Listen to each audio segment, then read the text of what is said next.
ফের পুকুর ভরাট করে নির্মাণ, সেই পুকুরের ছবি আপনাদেরকে দেখাচ্ছি। পঞ্চায়েত সদস্যের বিরুদ্ধে বেআইনি নির্মাণের অভিযোগ।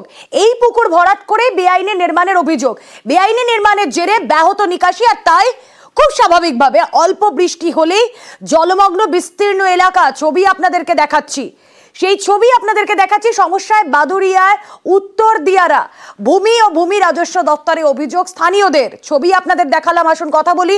আমাদের প্রতিনিধি অনুপম রয়েছেন সঙ্গে। অনুপম, পুকুর ভরাট করে বেআইনি নির্মাণ, ফলে নিকাশি ব্যাহত হচ্ছে, আর নিকাশি যদি ব্যাহত হয় তাহলে জলমগ্ন পরিস্থিতি হবেই হবে।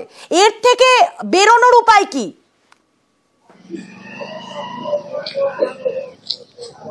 দেখো রুমিলা, এটা হচ্ছে সব থেকে বড় প্রশ্ন। এই যে বাদুড়িয়ার যে জগন্নাথপুর পঞ্চায়েতের যে 155 নম্বর বুথের যে সোনালী গাইন বলে যে মেম্বার, তৃণমূলের যে মেম্বার, তিনি একদম অবৈধভাবে একদম পুকুর ভরাট করে তিনি নির্মাণ করেছেন, বাড়ি তৈরি করেছেন, এবং এলাকার মানুষ বহুবার তাকে বারণ করেছে। সেখানে স্থানীয় পঞ্চায়েতকে লিখিত অভিযোগ জানিয়েছে, বিএলআরওকে অভিযোগ জানিয়েছে, বিডিওকে অভিযোগ জানিয়েছে, এবং বিএলআরও দপ্তরে এবং বিডিও দপ্তর থেকে কিন্তু এই সোনালী গাইনকে লিখিত নোটিশও দিয়েছে যে এখানে বেআইনি নির্মাণ করা যাবে না। কিন্তু সেই নোটিশকে অগ্রাহ্য করে, অমান্য করে কিন্তু তিনি একদম বেআইনি নির্মাণ করেছে, এবং এই নির্মাণের ফলে নিকাশি ব্যবস্থার বেহাল হয়ে পড়েছে। যে কারণে এই এলাকায় কিন্তু অল্প বৃষ্টি হলেই জলমগ্ন হয়ে পড়ে বেশ কয়েকটি পরিবার, এবং এলাকায় জলমগ্ন হয়ে পড়ে, রাস্তাঘাট সব জলমগ্ন হয়ে পড়ে।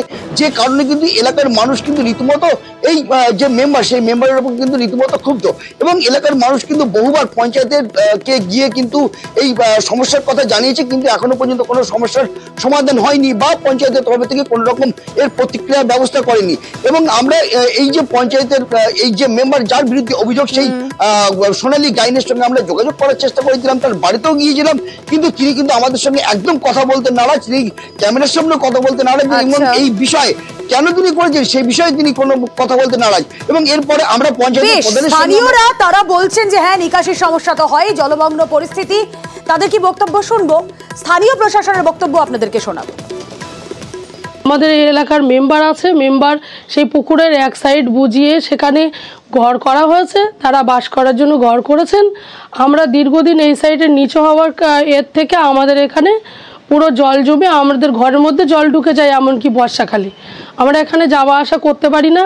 আমরা চাই যেটা আমাদের যে রাস্তাটা ভেঙে গেছে, রাস্তাটা বাঁধিয়ে দিয়ে পুকুরটা সংস্কার করা হোক, তাহলে একটু সবার সুবিধাটা হয়।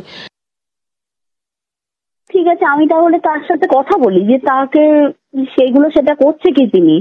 ঠিক আছে, আমি তো না জেনে তো তার তো কিছু বলতে পারছি না। এবার আমি জিনিসটা ফোন করি, তাকে ফোন করে আমি শুনি যে ইনি এর মধ্যে জড়িত আছে কি। হ্যাঁ, অবশ্যই সে যদি অন্যায় করে থাকে তাকে অবশ্যই আমি তো পঞ্চায়েত ভাবে ব্যবস্থা নেব। তাকে তো ডাকা হবে, আগে তো তাকে সে করেছে কি সত্যি কি মিথ্যে সেটা তো তাকে একবার যাচাই করা উচিত।